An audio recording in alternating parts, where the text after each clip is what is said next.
السلام علیکم، میں ہوں مصطفیٰ احسان، آپ دیکھ رہے ہیں PNN ٹی وی۔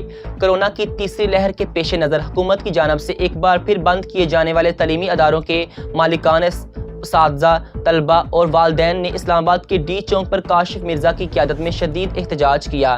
شرکاء احتجاج اس موقع پر حکومتی پالیسیز کے خلاف شدید برہم نظر آئے۔ اس موقع پر حکومت کے خلاف شرکاء کی جانب سے نعرے بازی بھی کی جاتی رہی۔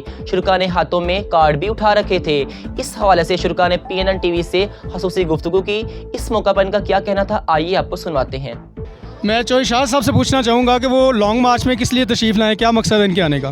دیکھیں جی، پچھلے سوا سال سے پورے پاکستان کے تعلیمی ادارے سارے کے سارے بند ہیں اور تقریباً 7.5 کروڑ بچہ جو ہے پاکستان کا وہ اسکول سے باہر ہے، اور اتنا زیادہ عرصہ بچوں کا تعلیم و تربیت سے دور رہنا میں سمجھتا ہوں ہمارا اوورآل قومی نقصان ہے۔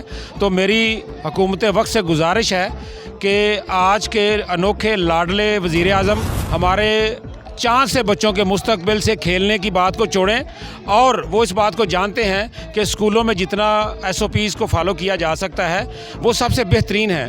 اور میری گزارش ہوگی کہ بچوں کا آئینی تعلیمی حق انہیں فوری طور پہ لوٹایا جائے، تعلیم و تربیت سے انہیں وابستہ کیا جائے اور تمام تعلیمی اداروں کو فوری طور پہ کھولا جائے۔ اور میری گزارش ہوگی اگر 6 دن نہیں گورنمنٹ کھول سکتی تو کم از کم 2 دن کے لیے کھول دے، اور 6 دن اسکول کھلے رہیں اور 2 دن بچے اسکول آتے رہیں۔ اس طرح تعلیمی سلسلہ بھی جاری رہے گا، بچے تعلیم و تربیت سے بھی وابستہ رہیں گے اور بچوں کو ان کا قانونی آئینی حق بھی ملے گا، اور بچوں کو گائیڈ کیا جا سکے گا کہ سب لوگوں نے کووڈ سے کیسے محفوظ رہنا ہے۔ اور ہماری گزارش ہے گورنمنٹ کے ساتھ کہ وہ فوری طور پہ تمام پرائیویٹ تعلیمی ادارے، گورنمنٹ کے ادارے، تمام کالجز، یونیورسٹیز اور اسکول فوری طور پہ کھولنے کا اعلان کرے۔ اور آج ہم گجرانوالہ سے 200 کے قریب دوستوں کے ساتھ بہت بڑا قافلہ لے کے اس احتجاج میں لانگ مارچ میں شامل ہونے کے لیے اسلام آباد آئے ہیں، اور ہماری گزارش ہے کہ ہمارے اس احتجاج کو آنر دی جائے اور فوری طور پہ پرائیویٹ تعلیمی ادارے اور گورنمنٹ کے تمام تعلیمی ادارے فوری طور پہ کھولنے کا اعلان کیا جائے، اور ہم امید کرتے ہیں کہ گورنمنٹ ہمارے ان مطالبات کو